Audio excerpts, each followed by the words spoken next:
I walked into my bedroom and stopped cold.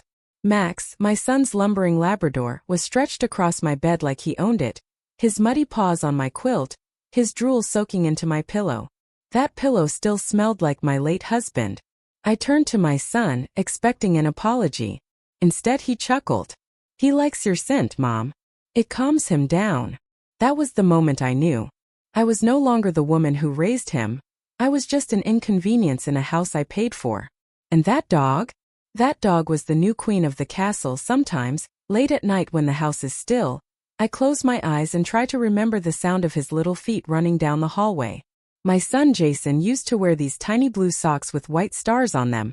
He called them his flying feet. He'd run into my bedroom and leap into the bed, giggling like he had no weight in the world. That bed, the same one that dog now claims, was once our safe place. A fortress of bedtime stories, whispered prayers, and the quiet ache of missing his father. Jason was only 6 when my husband, Edward, died. Heart attack. Sudden and unfair. He had just turned 47. One moment we were planning a weekend trip to the lake, and the next I was standing in our kitchen with a trembling teacup in my hand, listening to the doctor on the phone say words I didn't understand. Words I still don't want to believe. I had no time to fall apart. There was rent to pay, mouths to feed, and a little boy whose eyes searched mine for safety. I went back to work the next day, folding linens at the dry cleaners. It wasn't glamorous, but it was steady. I packed Jason's lunches at night, peanut butter with the crusts cut off, and made sure there were always cookies in the jar. We didn't have much, but we had routine. We had love. Jason was a good boy. He loved Legos and hated Brussels sprouts. He never quite got over his fear of thunderstorms, so on rainy nights, I'd find him curled at the edge of my bed, clutching his blanket, waiting for me to pretend not to notice and invite him up. I always did. He called me his storm shield. We never had a dog growing up. Jason begged, of course, what child doesn't? But we lived in a small rental and I worked long hours. Someday, I promised him, when we have a house with a yard. He would nod solemnly, as if sealing the deal with the sky. And we did get that house eventually. A little cottage with creaky floors and a wild lilac bush that burst into bloom every spring. Edward never got to live in it, but I carried his picture through the front door the day we moved in. Jason was 12 then. His arms were already longer than mine, but he still held my hand as we stepped over the threshold. "We made it, Mom," he whispered. "We're home." We planted tomatoes in the backyard and painted the fence white. Every nail I hammered, every window I washed, I did it for him. I wanted him to feel safe, rooted, proud. I worked double shifts at the laundry and cleaned houses on weekends. At night, I'd sit on the porch with aching knees and watch him shoot hoops in the driveway. He was always smiling back then. Always laughing. He was respectful too. He never raised his voice. Always said please and thank you. He hugged me before bed even in high school, though by then he towered over me. I still remember his prom night. How handsome he looked in his navy suit. He bent down and kissed my cheek, whispering, "I couldn't have done any of this without you." My heart swelled so big it nearly burst. College wasn't easy on either of us. He got a partial scholarship, but the rest came from my savings, and when that ran out, I took out a small loan against the house. I didn't tell him at the time. I didn't want him to feel burdened. He called every Sunday like clockwork, always asking how I was, if I was eating well, if I needed anything. He was kind, considerate, grateful.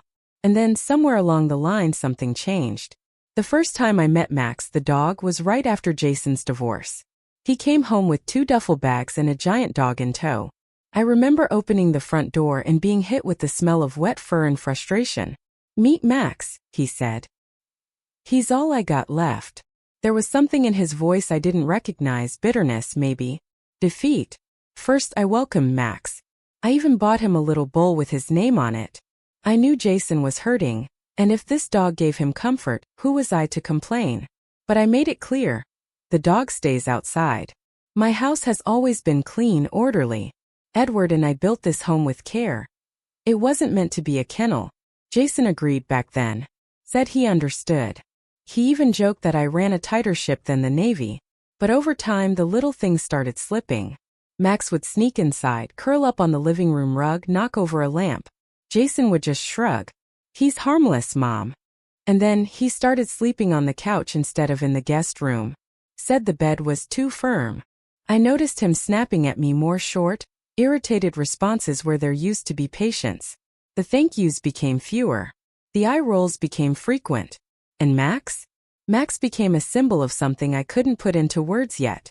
A wedge. A boundary pushed too far. Still, I told myself he just needed time. Healing. Space. I never imagined that the same boy who once called me his storm shield would one day invite his dog into my sanctuary and laugh when I protested. The first time I noticed it, it was so small I nearly let it slide. Jason came home from a walk with Max, and instead of taking his muddy boots off at the door like he'd done his whole life, he walked straight into the kitchen, tracking mud across my clean tile floor. I stared down at the brown smears, waiting for an apology, maybe even a sheepish smile. But he just opened the fridge, grabbed a soda, and said, "You need better floor mats." I laughed nervously, thinking maybe he was joking, but he didn't laugh back. He took his drink, whistled for Max, and left the room like nothing had happened. I cleaned the floor myself that afternoon, scrubbing a little harder than usual. After that, things began to shift. Not all at once. It was gradual, like water leaking through the ceiling, quiet but steadily destructive. He stopped asking before inviting people over. One night, I walked into my own living room to find two of his friends lounging on the couch, beer bottles on the coffee table, Max chewing on one of my slippers. I stood there, stunned, waiting for someone to notice me. Jason looked over his shoulder and said, "We're watching the game, Mom. Can you give us a minute?" A minute. This was the same room where I used to read him bedtime stories. The same couch I cried on after Edward died. Now it felt like a stranger's house, and I was the one intruding. It wasn't just the mess. It was the tone. The way he spoke to me began to carry an edge. When I reminded him to take Max out before bed, he'd snap, "He's fine, Mom. Stop hovering." If I asked him not to leave dishes in the sink, he'd mutter something under his breath. Once I caught the word nag. I pretended I didn't. At dinner, he stopped saying thank you. He'd sit down, scrolling on his phone, barely glancing at the food. Sometimes he didn't show up at all.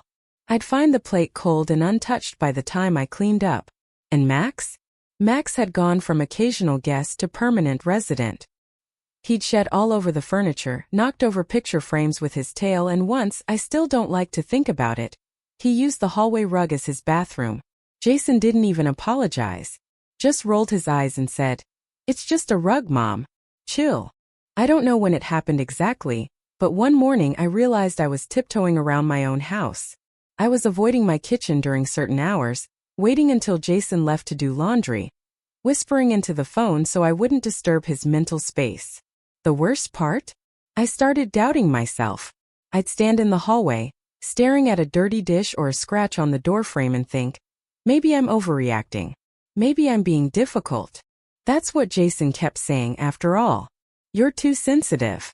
You've always been like this. It's just a dog." But deep down, something inside me knew. This wasn't just about a dog. It was about respect. About space. About how I'd given him everything, years of sacrifice, comfort, unconditional love. And now when I needed just a sliver of peace, a sliver of dignity, I was treated like a nuisance. Like the house was his, and I was the one overstaying my welcome. One day I went to make tea and found my favorite mug broken in the trash. It was a simple thing. A chipped white mug with a faded blue rose, but it had been Edward's. He used it every morning until the day he died. I pulled it from the bin, hands shaking. Jason walked in, saw me holding it, and said, "I tossed it. It was gross, Mom. Get over it." I couldn't say anything. I just stood there, holding the broken handle like it was a piece of my heart. Even my routines began to unravel. I used to wake early, water the plants, play soft music, and sit by the window with my journal. But Max barked at every sound, and Jason said the music was annoying. So I stopped. Stopped playing music. Stopped journaling. Stopped inviting friends over. I didn't want to give him another reason to sigh and roll his eyes. I felt myself shrinking. I started walking to the park in the mornings just to be out of the house. I'd sit on a bench and watch the ducks, clutching my thermos like a lifeline. Sometimes other seniors would nod or smile. Sometimes I'd strike up a conversation. But even then, I'd check the time constantly, worried Jason might need the kitchen or the living room. I was living like a guest in the very home I'd built. And still I told myself, he's grieving. He's lost his marriage. He'll come around. But the moments of warmth of the old Jason became fewer and farther between. A pat on the shoulder here. A thank you muttered under his breath there. Mostly I got silence. Or worse, mocking. One night, I made roast chicken his favorite. I even set the table with the good dishes. When he walked in and saw it, he smirked. What's this for? A date with yourself. I looked at the plates. I looked at my hands. And for the first time, I didn't feel sad. I felt angry. It was a Saturday afternoon in early spring, the kind where the air smells like fresh soil and lilac.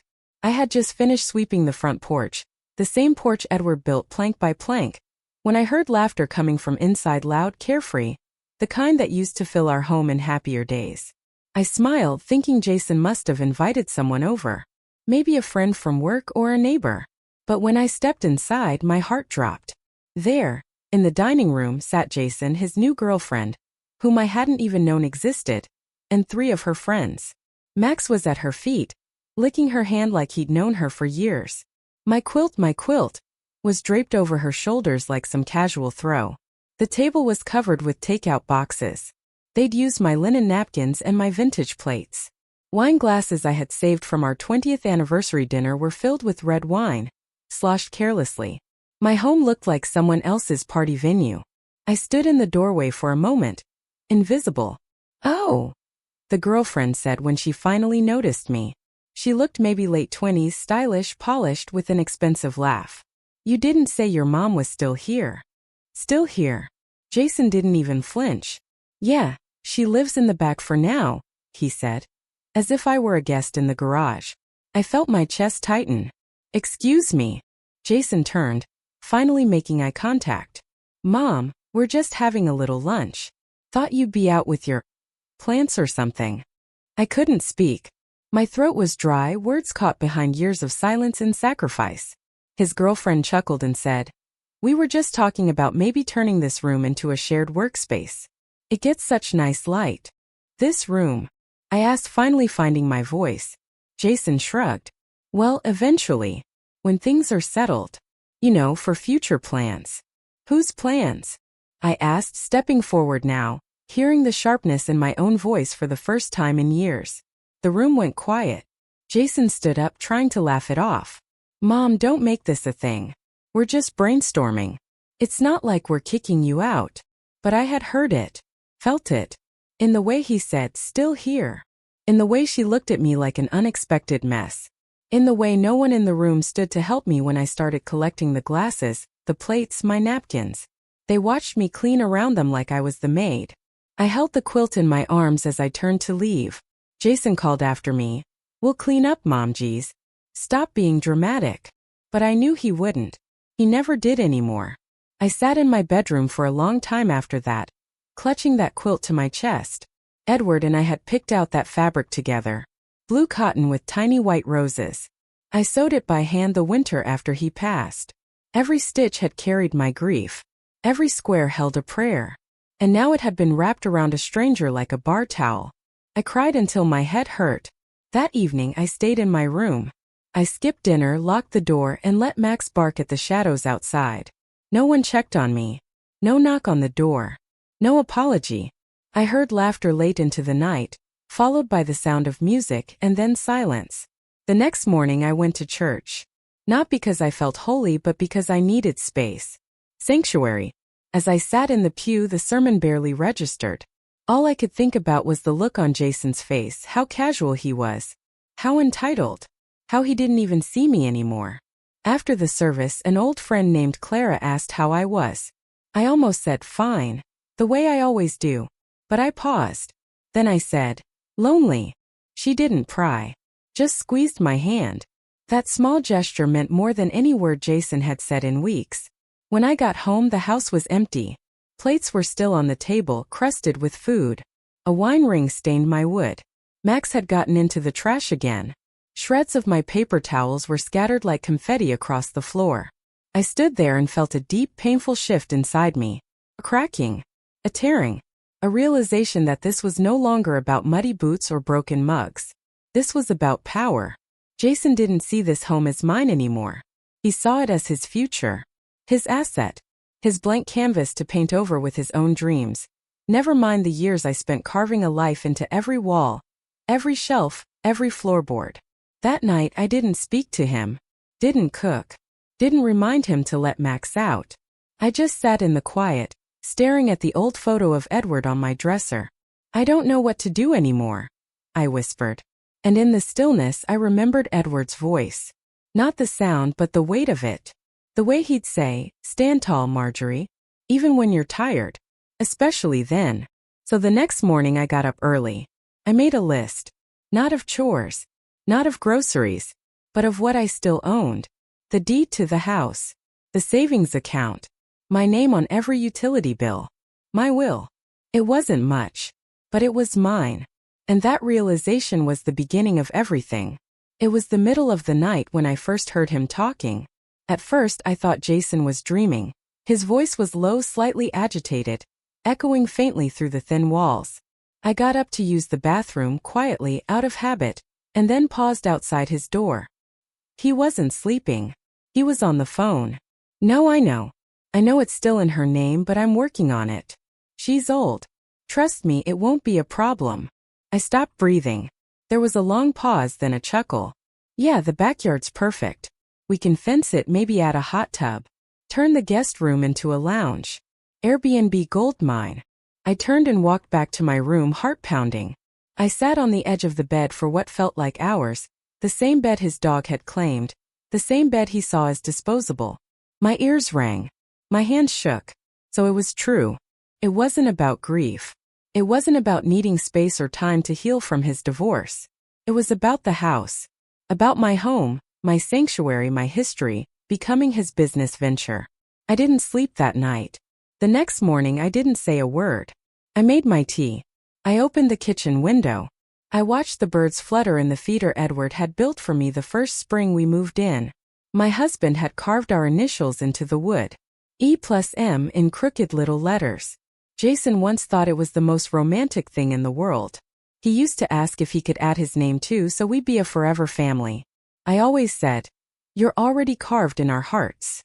That morning I realized how little of that mattered to him now. Later that day, while Jason was out walking Max, I went into the office. He usually kept his laptop open. My hands trembled slightly as I sat down. I knew I shouldn't look. But I also knew I had to. Emails. Listings. Search history. Power of attorney without consent. Can you sell inherited property if parent still lives there? Cheap assisted living near me. House appraisal calculator. It hit me like a punch to the stomach. He'd been planning this. Behind my back. While I made his dinner and folded his clothes. While I vacuumed the hair Max left on the rugs. While I waited for the boy I raised to return to me. And there, in one open tab, was a draft email titled Property Partnership Proposal. It was addressed to a real estate agent named Troy. I printed everything. Every page. I created a folder and labeled it Insurance. He wouldn't look twice. That night I couldn't eat. My stomach was in knots. I sat in the living room pretending to knit. While Jason lounged on the couch, Max curled beside him like a little prince. He didn't notice my silence. He rarely did anymore. But I watched him. Closely. His face didn't look like the boy I'd raised. It was harder. Sharper. Like the kindness had been whittled down over the years until only calculation remained. He caught me looking at him and raised an eyebrow. "What?" "Nothing," I said softly. I went to my room and opened the bottom drawer of Edward's old desk. Inside was a folder of papers he'd left me before he passed. His will. Our marriage certificate. The deed to the house. And a note, yellowed and folded into fourths. In Edward's handwriting, barely legible now. If anyone ever makes you feel small in your own home, stand up. This house was built with love. Let no one take that from you. I pressed it to my chest and cried silently. Not out of weakness, but out of mourning for the mother I had been, for the boy who once held my hand, for the love that used to live under this roof. The next morning, I went to visit an old friend from church, Margaret. She'd worked in a law office for 40 years before retiring. She poured me a cup of chamomile and listened as I told her everything. I didn't hold back. She didn't interrupt. When I finished, she said, "He's your son. But he's also a grown man making dangerous choices. You're not wrong to protect what's yours." She gave me the number of a lawyer she trusted. "He's discreet. Honest. He won't pressure you." I took it, not out of anger, but because something inside me had begun to shift. Not shrink. Shift. That night, Jason asked if I'd be open to downsizing. Said it might be easier for me. That I deserved to relax and not worry about upkeep. I stared at him across the table, the same table where I used to cut his sandwiches into little stars. "Is that what you think I need?" I asked calmly. He smiled. "I'm just thinking about the future, Mom." "So am I said. And I meant it. Because I knew what he didn't. The future was coming. And it wasn't his to take. Have you ever felt betrayed by your own family? Let us know in the comments. It wasn't a dramatic moment that pushed me over the edge. It was something small, ridiculously small, really. I came into the kitchen one afternoon to find Max licking the roast chicken I'd just taken out of the oven. Not a paw print, not a sniff. He had his full tongue dragging across the skin like it was his own personal buffet. I gasped and rushed over, pulling him back. Jason, who was scrolling on his phone at the kitchen table, barely looked up. "Seriously?" I said, furious and shaking. Jason shrugged. "Just cut off that part. It's fine." I looked at him, speechless. That roast wasn't just dinner. It was a comfort I'd made for myself. Something warm. Something safe. Something that reminded me of the woman I used to be.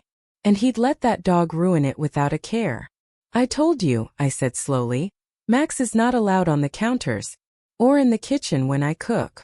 Jason rolled his eyes, exaggerated and slow like a child. "You're always so uptight.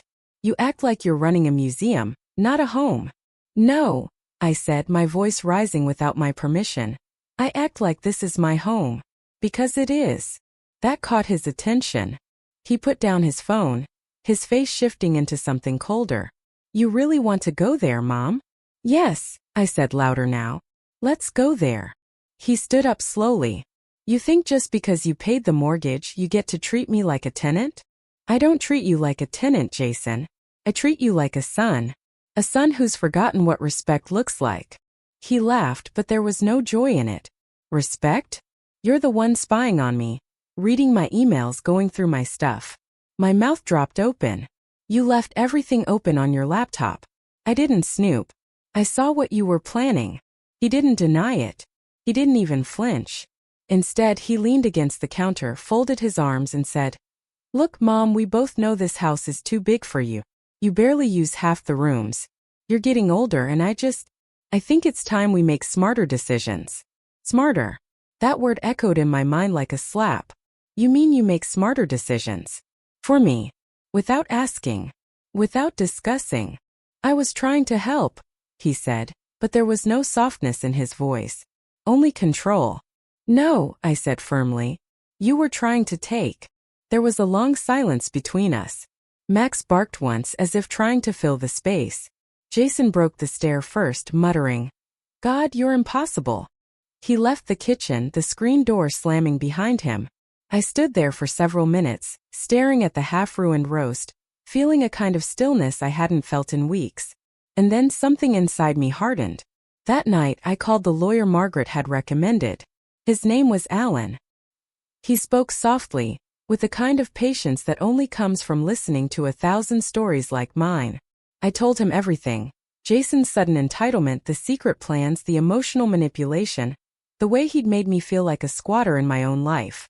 Alan listened without interruption. At the end he said, "You're not crazy. You're not cruel. And you're not alone." The next day I met with him in person. We sat in his quiet office, walls lined with books and certificates. I handed him the printed emails, the property proposal, a copy of the deed. He nodded thoughtfully. "We'll protect your assets," he said. "But we'll also protect your peace." That afternoon, I began drafting the changes to my will. Felt like stitching a wound. Painful, delicate work. I removed Jason from the inheritance. I added a clause: if the will was contested, the house would be sold and the entire estate donated to the local animal shelter. The irony wasn't lost on me. I didn't make these changes out of spite. I made them out of necessity, because it had become clear. Jason didn't love me as a person. He saw me as a placeholder. Problem. An obstacle between him and a future he believed he deserved more than I did. Later that week, Clara from church stopped by. She'd heard rumors. It's a small town. People are saying Jason's talking about selling, she said gently, offering me a container of banana bread. I smiled. Let them talk.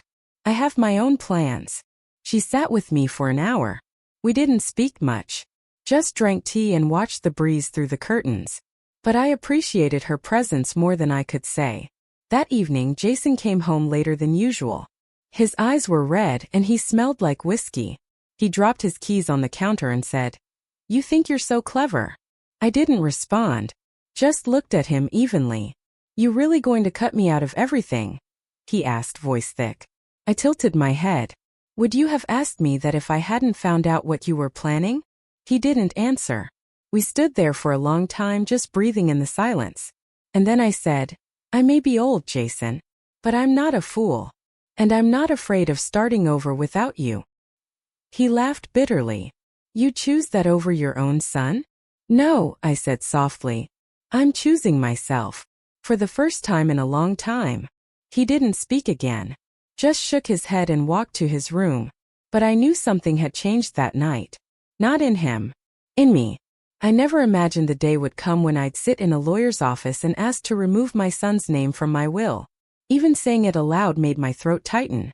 But as I sat across from Alan, the lawyer Margaret had introduced me to, there was no wavering in my heart. My voice may have trembled, but my decision did not. He slid a document across the desk toward me. "This is the amended version. Take your time reviewing it." The office was quiet, the air cool. I adjusted my glasses and scanned the first page. It felt strange seeing my life, everything I worked for, reduced to lines and clauses. But it also felt clarifying. Jason had once been the sole heir to the house, my savings, even the jewelry Edward gave me on our wedding day. That was before I heard him on the phone with that agent, before I saw the open tabs about assisted living, before he let his dog eat my dinner and laughed when I flinched. Alan pointed to one clause near the bottom. "Here. This is the deterrent clause we discussed. If anyone contests this will, everything goes to the Sunset Animal Shelter. No appeals, no exceptions." I nodded. Jason would hate that. But I wasn't doing it to hurt him. I was doing it to protect myself and what remained of my dignity. "You're sure?" Alan asked gently. He didn't look at me like a lawyer just doing his job. He looked at me like a human being who knew this kind of choice leaves scars. "I'm sure," I said. "He's already taken everything he could from me emotionally. I won't let him take this house too." We signed.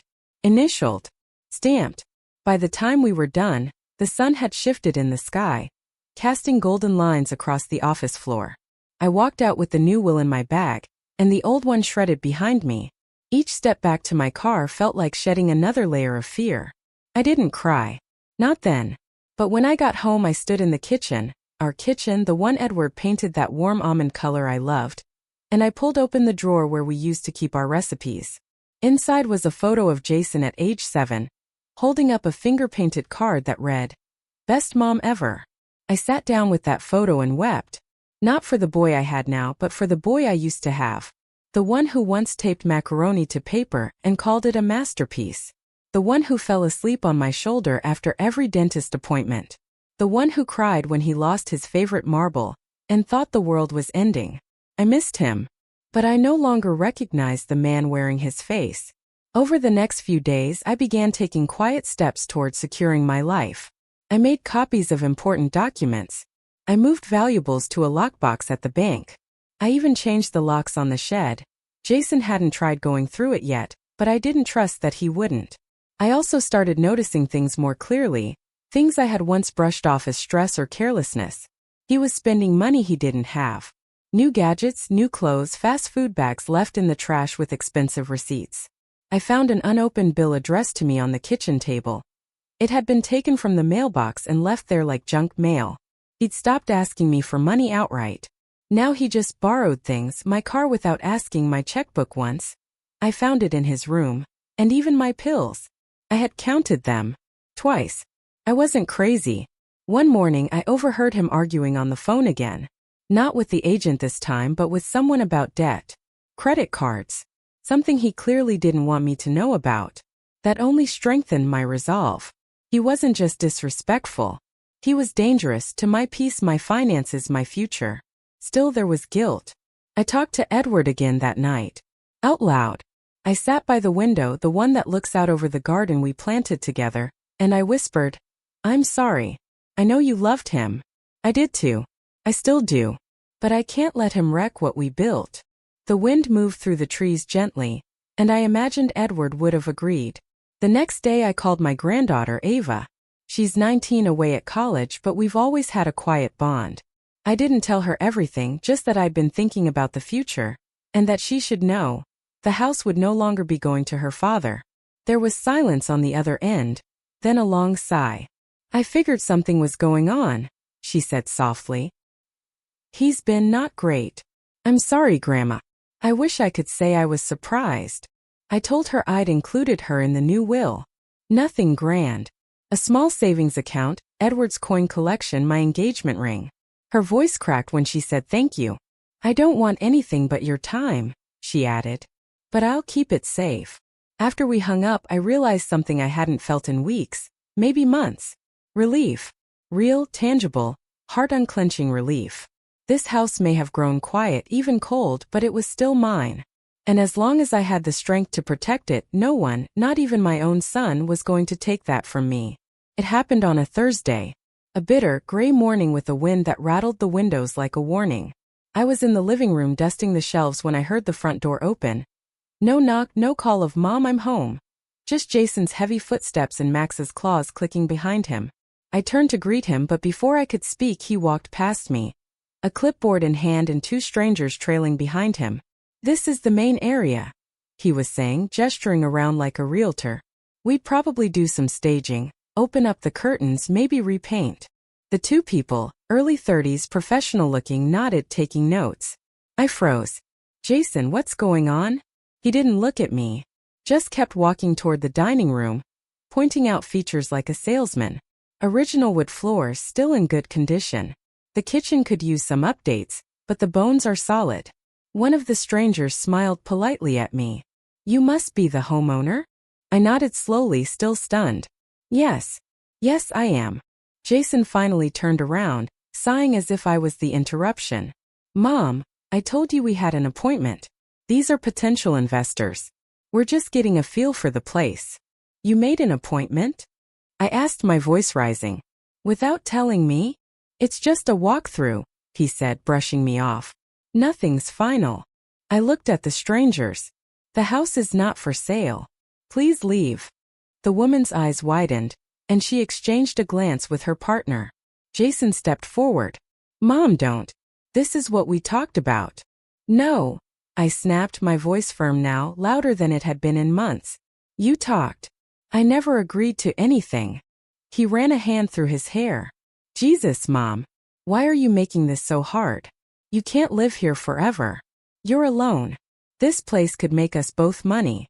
"Us," I said bitterly. Funny how that word never came up when I was the one paying the mortgage, scrubbing the floors, or sitting alone every night while you ignored me. The investors were already edging toward the door. I didn't care. Let them go. Jason stared at me, face red with frustration. "You're being selfish."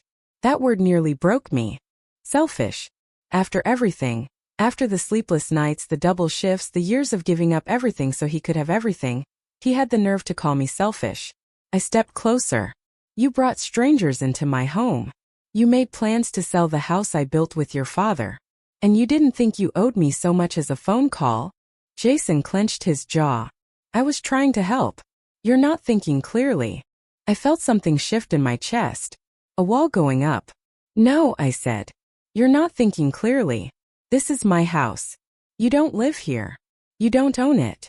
And as of today, you're no longer welcome in it." He laughed in disbelief. "You're kicking me out?" "Yes," I said. And not just you. Max too. His face darkened. You'd rather be alone than have your own son here to help you? I'd rather be at peace, I said. And don't flatter yourself. You haven't helped me in a long time. He stood there, shaking with rage. Max barked once, perhaps sensing the tension. I walked to the coat closet, pulled out the folder with the new will and held it out. Here, I said. This is the only thing you'll get from me now. He didn't take it, so I placed it on the table between us.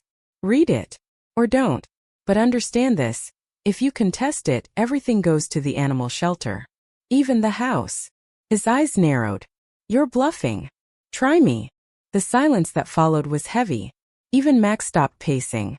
Jason grabbed the folder, flipped it open, scanned a few pages. His hands trembled. You really did it, he whispered.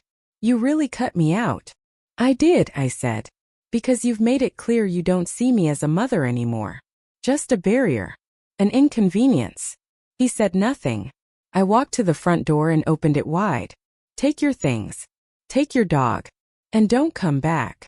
He stared at me, eyes flickering between anger and something like panic. You'll regret this, he said quietly. No, I replied. I regret waiting this long. For a moment I thought he might argue. But then he turned, walked to his room and slammed the door. An hour later he was gone. The house was quiet again. I walked through every room slowly like I was seeing it for the first time. The rugs were worn. The wallpaper was fading. But it was mine. I sat on the edge of my bed, my clean dog-free bed, and felt something I hadn't felt in months. Stillness. Control. Peace. And for the first time in a long while I let myself rest. 2 weeks after Jason left, I received an invitation in the mail. A cream-colored card with silver lettering. Ava's 20th birthday backyard cookout at Diane's place. Diane was Jason's ex-wife. I stared at the invitation for a long while, unsure if it was meant for me, or if it had just been sent out of obligation. But Ava had signed the back of the card herself in blue pen. Please come, Grandma. I want you there. That simple sentence undid me. I hadn't seen Diane since the divorce, and part of me wondered if she even wanted me around.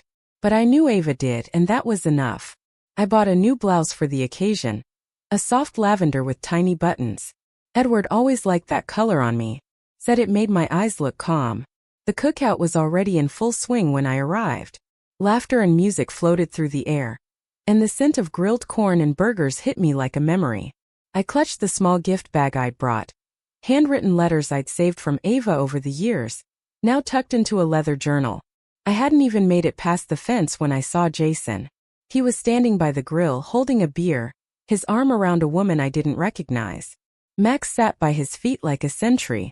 For a moment I considered turning around. But then Ava saw me. Grandma!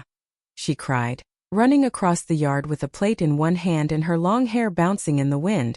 She hugged me tight, the kind of hug that pulls you back into yourself. I'm so glad you came, she whispered. Jason's eyes found mine as I walked in. His smile faltered. I greeted Diane politely, nodded at a few neighbors, and sat at the edge of the patio beneath the shade of a tree. Ava brought me a plate and sat beside me, chatting about school, classes, her part-time job at the animal clinic. I could feel Jason glancing over every few minutes. And then it happened. A neighbor, someone I vaguely recognized from church, walked up and asked loudly, So Jason, how's the house sale going? The entire group hushed. I stopped mid-bite. Ava stiffened beside me. Jason chuckled awkwardly. Oh, it's complicated. I stood up. Actually, I said clearly, it's not complicated at all. All eyes turned to me. I didn't raise my voice. I didn't need to. There is no house sale, I said, because the house was never his to sell. Jason took a step forward. Mom. No, I cut him off. Let's finally be honest. You brought strangers into my home. You tried to make deals behind my back. You even researched assisted living facilities for me before you had the decency to ask how I was. Gasps rippled through the crowd. Jason's new girlfriend stepped back. You told me I was too old to live in my own home, I continued. That I should downsize so you could turn my life into a short-term rental. Jason looked like he wanted to sink into the ground. I've changed my will, I said louder now. And if you try to contest it, Everything goes to the animal shelter, even the house. He opened his mouth, then shut it again. I may be old, Jason, I said. But I am not fragile. I am not disposable. And I will not be disrespected by someone I brought into this world. There was a stunned silence. Then Diane, God bless her, said softly. Good for you. Jason stared at me, his jaw tight. You didn't have to do this here. No, I agreed. But you forced me to do it at all. I turned to Ava and placed the gift bag in her hands. This is for you. Letters, stories, things I saved. Because you've always made me feel like I mattered. Her eyes filled with tears. Jason stepped toward me again. Can we talk? Privately. I looked at him for a long time. The boy I'd raised, the boy who once cried when he broke my favorite teacup, was nowhere to be found. All that remained was a man who saw me as an obstacle. Not today, I said. And I walked away. I left the party not in shame but in peace. For once I had spoken. Not with anger. Not with bitterness. But with truth. My truth. And I had done it in front of everyone who needed to hear it. Do you think the mother made the right choice? Comment and don't forget to like and subscribe for more true life stories. When I got home from the party, the house felt different. Not because anything had changed physically, everything was where it had been, but because for the first time in years I walked through the front door without holding my breath. I closed it gently behind me, slipped off my shoes and stood in the entryway listening. Silence. Not the kind of silence that comes with loneliness. The kind that comes with ownership. With relief. With knowing no one's going to stomp through the hallways, slam cabinets, or track mud across the floor. No barking. No heavy sighs of exasperation. Just peace. I set my purse down and walked straight into the kitchen. The dishes were still stacked neatly from breakfast, untouched. The countertop gleamed. I made a cup of tea Earl Grey, the good kind I'd been saving for company that never came, and took it to the back porch. The garden was starting to turn. Summer was on its last breath, and the mums I planted in August were beginning to bloom. Edward had always loved autumn. The season that teaches us how to let go, he used to say. I never really understood what he meant until now. That night I slept straight through without waking once. No pacing. No worrying about who might walk in or what new boundary might be crossed by morning. Just sleep. The next few days were still. No calls from Jason. No messages. Ava sent a sweet text the morning after the party. You were amazing, Grandma. I'm so proud of you. I saved it. Some neighbors began to talk. I could feel it in the way they looked at me at the market, or how they whispered when I walked past the churchyard. But others offered quiet smiles, even small nods of approval. One afternoon Clara stopped by.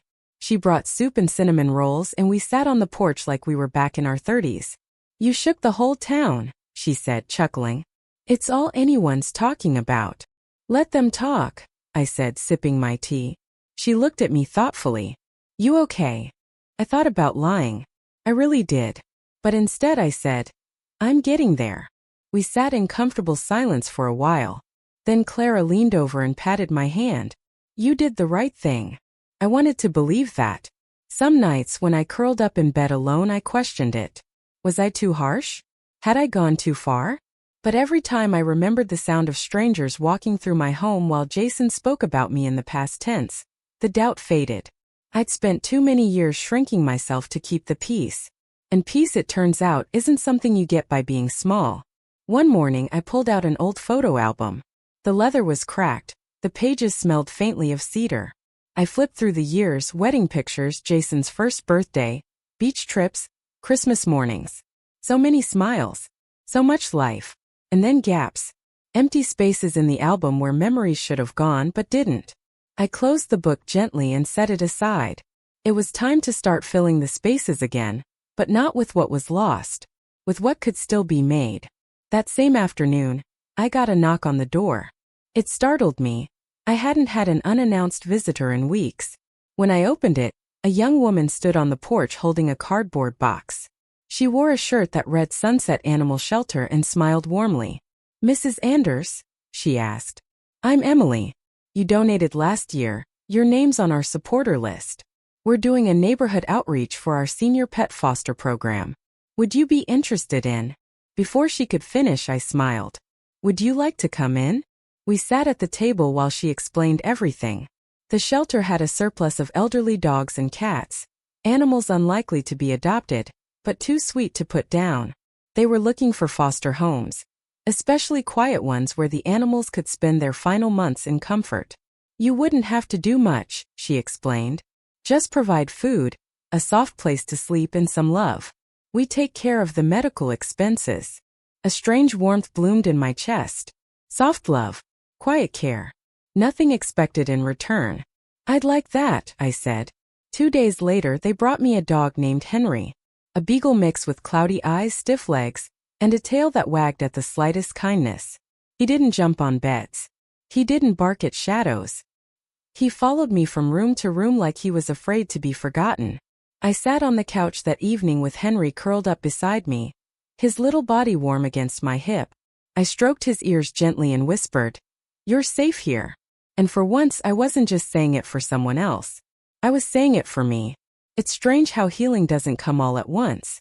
It sneaks in like morning light through a half-open curtain. That's what it felt like with Henry. Just having him around, hearing the soft tap of his paws on the hardwood floors, watching his tired eyes follow me around the kitchen. It gave me purpose. And peace. I hadn't realized how lonely I was until the loneliness lifted, even just a little. A week after Henry arrived, Emily from the shelter came by to check in. She brought a bag of kibble, a few toys, and a folder of medical notes. We sat at the kitchen table sipping tea like old friends. "You're a natural," she said, watching Henry snooze by the heater. "He's lucky to have you." I smiled. "I think I'm the lucky one." She glanced around the house, admiring the handmade quilts, the soft lamps, the garden through the window. "You've created a lovely space here. Warm. Peaceful." Her words stayed with me long after she left. That night, I stood in the doorway of the guest room, the one Jason once refused to sleep in, claiming it was too cramped. It was quiet now, the bed perfectly made, the little nightlight still glowing in the corner. And just like that, I had an idea. It started as a whisper. A question I asked myself in passing. What if this house wasn't empty? What if it could be filled with purpose again, just not the kind I always imagined? The next morning I called the shelter. "Emily," I said, "what would it take to open this home to more than one dog?" She was quiet for a moment. "You mean foster too?" "No," I said slowly. "I mean, what if I turn this place into something bigger? Something permanent. A safe home for older animals. Somewhere they can live out their days with dignity." She was stunned. So was I. "Would you really want to do that?" she asked, her voice almost hopeful. "I do," I said, and for the first time in a long while I felt it. Conviction. We scheduled a walkthrough for the following week. Emily came with the shelter director and a volunteer coordinator. I gave them a full tour, the spare rooms, the back porch, the sunroom Edward and I once dreamed of turning into a library. We talked logistics, licenses, inspections, insurance. It was overwhelming, but in the best way. I began cleaning out old rooms, boxing up years of clutter. Each drawer I opened held memories. Jason's old toys, Edward's ties, Ava's kindergarten drawings. I kept some. I let go of others. It felt like making room. Not just in the house but in myself. I reached out to a few friends from church. Word spread quickly. Within days, Clara and Margaret were over with scrub brushes, dusting rags, and casseroles. "I always knew you'd end up doing something big," Clara said, scrubbing the baseboards in the hallway. Margaret added with a grin, "We're gonna need a new sign for the gate. Marjorie's home for the good boys." We laughed until we cried. With every task, painting walls, patching the fence, reorganizing closets, I felt something I hadn't felt in years. Alive. I wrote a letter to Ava explaining everything. She called me that night. "Grandma," she said, her voice full of awe. "This is incredible. I just want the house to mean something again," I told her. Not to sit in silence, waiting for someone to come tear it apart. She asked if she could come help over fall break. My heart swelled. As the shelter started lining up animals for placement, I made small changes to the house. Washable rugs, dog-friendly furniture, a pantry stocked with treats and toys. I put a rocking chair in the sunroom and strung fairy lights across the back porch. One evening while brushing Henry's ears I whispered, "It's going to be a full house soon, old boy." You ready for some company? He wagged his tail gently in his sleep. I sat on the porch that night, wrapped in one of Edward's flannel shirts, and stared out at the garden. The mums were brilliant now, fiery oranges and deep reds. The wind carried a soft chill, but I didn't mind. I felt rooted, like the house had finally stopped holding its breath. For years I thought my purpose was to support my son, to hold him up even as he leaned heavier and heavier on me. I never imagined my purpose could shift, could stretch towards something new. But it had. And for once, the house didn't feel haunted by what it had lost. It felt ready for what was coming. The first official resident, besides Henry, was a 14-year-old golden retriever named Lucky. His previous owner had passed away, and no relatives wanted to take him in. Emily said he'd been quiet, refusing food, barely moving in the shelter. But the moment he stepped into the house, something shifted. He walked slowly, his joints stiff, his paws uncertain. But when he reached the sunroom and saw the dog bed I'd laid out under the window, he sighed. Not a bark. Not a whimper. Just a soft, grateful sigh before curling into the cushions and falling asleep. I knelt beside him and whispered, "You're home now." Within 2 weeks there were 4 more: Bella, a blind terrier with a heart murmur; Rusty, a grumpy dachshund with a limp; Daisy, a poodle who flinched at sudden movements; and Gramps, a deaf collie who loved laying on the porch in the afternoon sun. The house came alive with them. Their presence didn't bring chaos like Max had. It brought rhythm, purpose. Mornings started early, medications, feeding schedules, gentle walks. The kitchen buzzed with the sound of kibble hitting bowls. The living room was scattered with blankets, squeaky toys, and well-worn dog beds. For the first time in years I didn't mind the mess. Because it was a joyful mess. A lived-in, love-filled mess. And every wag, every sigh, every quiet nuzzle reminded me I wasn't alone anymore. Word spread quickly. The shelter posted a photo of me with Henry and Lucky on their website. A few local blogs picked up the story. Local widow opens home to forgotten dogs. I didn't care for the attention, but I couldn't deny the warmth I felt when people dropped by with blankets, food, and handwritten notes. One note simply read, "You reminded me that kindness matters. Thank you." Strangers became helpers. Helpers became friends. I started seeing new faces on the porch, college students looking to volunteer, neighbors offering to help walk the dogs, even a retired vet tech named Susan who came twice a week to help with medical checkups. She was sharp, no nonsense, but had the gentlest hands I'd ever seen. "Animals don't care if you've got a title," she said once, stroking Bella's head. "They just want to feel safe." I understood that more than I ever had. One crisp morning, as leaves danced across the lawn, Ava arrived for her fall break. She brought cinnamon rolls and a camera, saying she wanted to take photos for a class project about community spaces built on love. She spent 3 days here, sleeping in the guest room Jason once rejected, laughing as Gramps followed her everywhere like a little shadow. On her last night, we sat on the porch with mugs of cocoa. Henry was asleep by my feet. The others were curled inside on the warm rugs, belly up and dreaming. "You know," she said, "this place, it feels more like a family home now than it ever did before." I blinked back tears. "I thought I lost everything when your father left," I said quietly. And then again when Jason turned on me. But I think maybe I was just making space for the right kind of people. Ava reached for my hand. "You never lost me, Grandma. And this house, it's always had love in it. You just finally opened the door to let it out." The next morning, she left a sticky note on the fridge before catching her bus. "Real family is who shows up. I love you, Ava." I kept that note, taped it right next to the calendar where I now track feeding times, meds, and vet appointments. Real family is who shows up. I started seeing it everywhere. In Susan, who came on her days off to trim nails and clean ears. In Clara and Margaret, who brought soup every Sunday and stayed to brush the dogs while we talked about our late husbands. In little kids from the neighborhood who came with their parents just to sit and read stories to the dogs. No one asked what I had, or what I'd lost.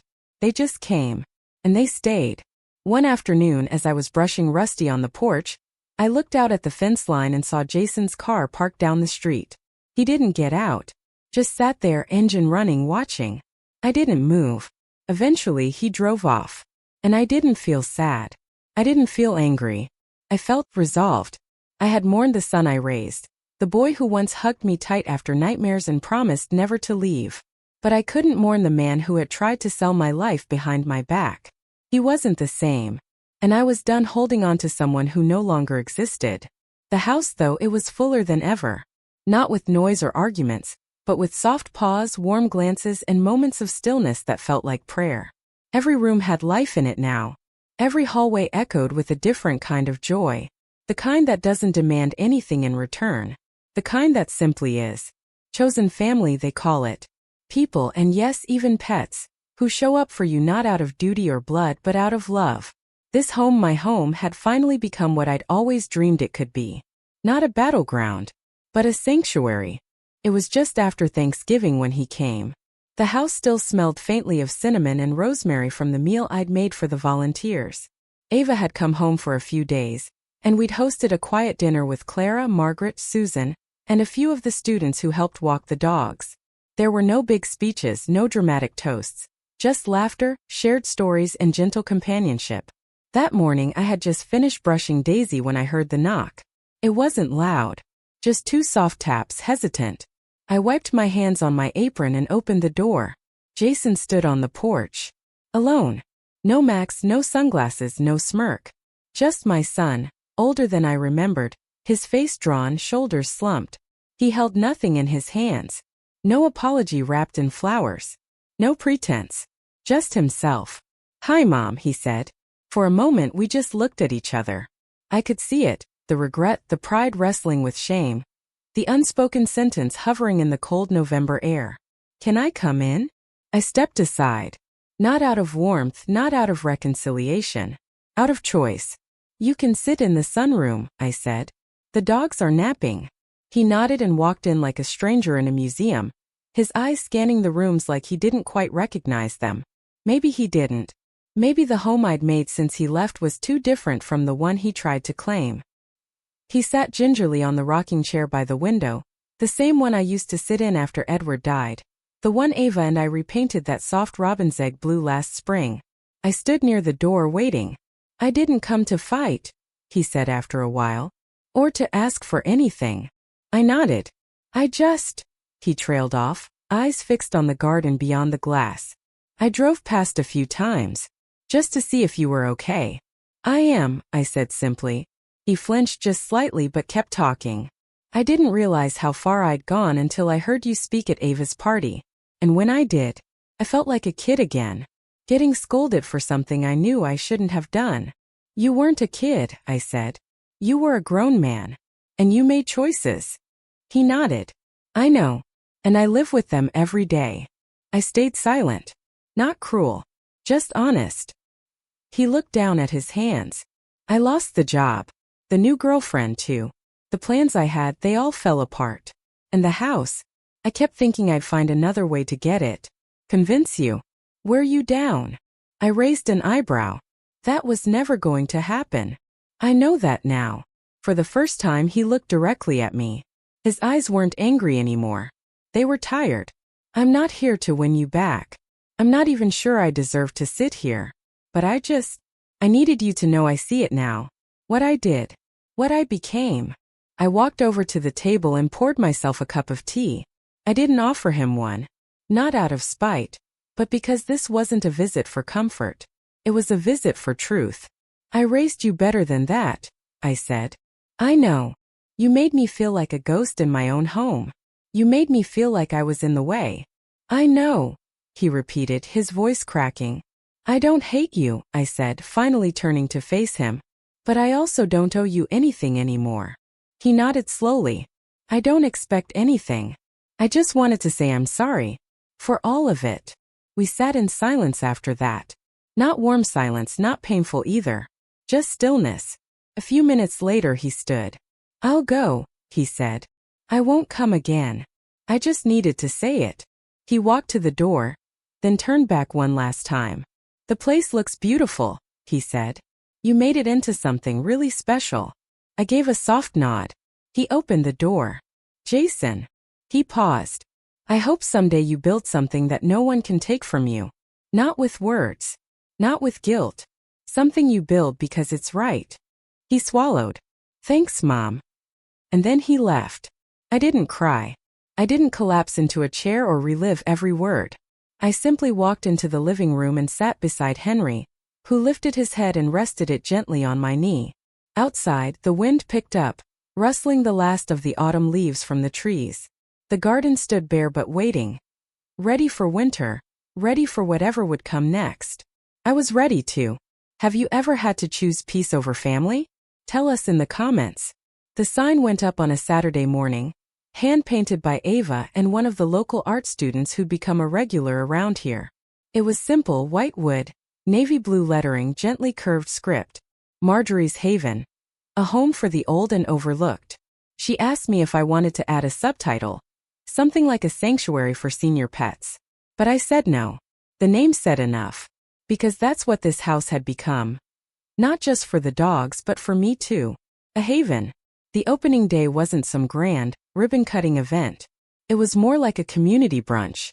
Clara brought muffins, Margaret made deviled eggs, and one of the shelter volunteers set up a coffee station on the porch.